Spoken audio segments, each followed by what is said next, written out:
Bhagirathi 1 minute के लिए वो बुक देना मेरे को, गरुड़ पुराण। मैंने डॉक्टरेट की है भाइयों और बहनों। मृत्यु भोज के अंदर में सिर्फ इस बुक के सिवाय मैंने गीता पढ़ ली, रामायण पढ़ ली, महाभारत पढ़ लिया, पूरा पढ़ लिया, क्योंकि मैंने डॉक्टरेट करनी थी तो मुझे पढ़ना था, तो मैंने कर ली। इस गरुड़ पुराण के सिवाय किसी किताब के अंदर में ये नहीं लिखा हुआ है कि मृत्यु भोज होना चाहिए। और बताऊं इसमें भी क्या लिखा हुआ मैं बताऊंगा आपको। और सब जगह शास्त्र ये कहते हैं कि अंतिम संस्कार, मरने के बाद जब हम उसको दाग दे देते हैं तो उसको अंतिम संस्कार कहते हैं।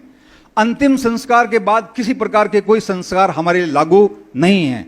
जब हमने अंतिम संस्कार ही कर दिया उसका, तो ये कौन से संस्कारों की बात कर रहे हैं कि हम 12 दिन तक वो हलवा पूड़ी और पता नहीं क्या क्या चलाते आ रहे हैं घरों के अंदर में।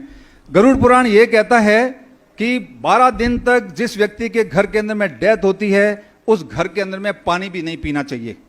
गरुड़ पुराण कहता है उस घर के अंदर में पानी भी नहीं पीना चाहिए।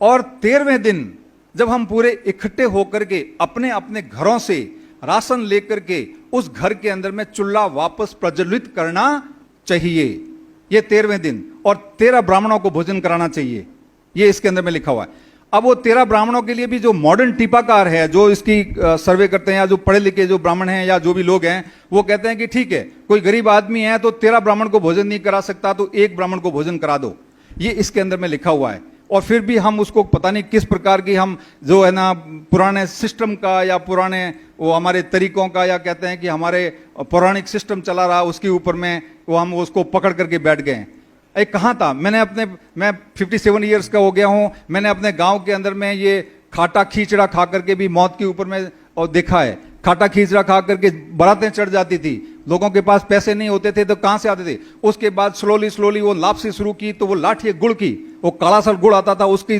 लापसी बनाते थे। उसके बाद में फिर गुड़ डालना शुरू किया, उसके बाद चीनी डालनी शुरू की, उसके बाद गुड़ का हलवा शुरू किया, उसके बाद चीनी का हलवा शुरू किया, उसके बाद में फिर नुक्तियां और वो शुरू कर दी, उसके साथ पुड़ियां शुरू कर दी। और अभी तो कहीं कहीं जगह पे ऐसा देखा जाता है कि 12 दिन तक एकदम प्रॉपर एकदम टाइप्ड मीनू होता है, डिजिटल कार्ड इश्यू होते हैं, उस मीनू के अंदर में लिखा जाता है फर्स्ट डे ये भोजन, सेकेंड डे ये भोजन, 12वें दिन ये भोजन। हमें कहां जा रहे हैं, किस डायरेक्शन में जा रहे हैं? इसका मतलब हमारे अंदर में कुछ वो है नहीं जो हम सोच विचार कर सकें। हमें पता ही नहीं है कि हमको किस मानव संसाधन के अंदर में वैसा विकास करने के लिए पैसा मानव संसाधन के विकास के लिए लगाना पड़ेगा। यदि मानव संसाधन में नहीं लगाओगे तो हमारा कोई कल्याण होने वाला नहीं है। तो मैं भागीरथी से निवेदन कर दूंगा कि ये डायरी जो 4-5 डायरियां हैं वो उनके बीच में जहां भी आप ये सम्मेलन खत्म होने के बाद जब भी बच्चियां जो बुजुर्ग भाई बहन हैं वो जो साइन करना चाहें जरूर साइन करें, ताकि हम इस कैंपेन को आगे चला सकें। सोशल मीडिया, ये पर्ची आप जब रेड पर्ची अपने पास लोगे तो फेसबुक के अंदर में या सोशल मीडिया के अंदर में इसको जरूर लिखें कि मैंने आज से मृत्युबोध करना छोड़ दिया है, ताकि दूसरे लोगों को भी पता लगे। सोशल मीडिया बहुत पावरफुल है आज के जमाने के अंदर में, लोगों के पास मैसेज जाएगा, उस मैसेज के माध्यम से लोग देखेंगे कि हाँ ये बहुत गलत आदत है, इसलिए अच्छे बड़े लोग इसको छोड़ रहे हैं, तो बाकी लोग भी इसको छोड़ने के अंदर में आगे आएंगे।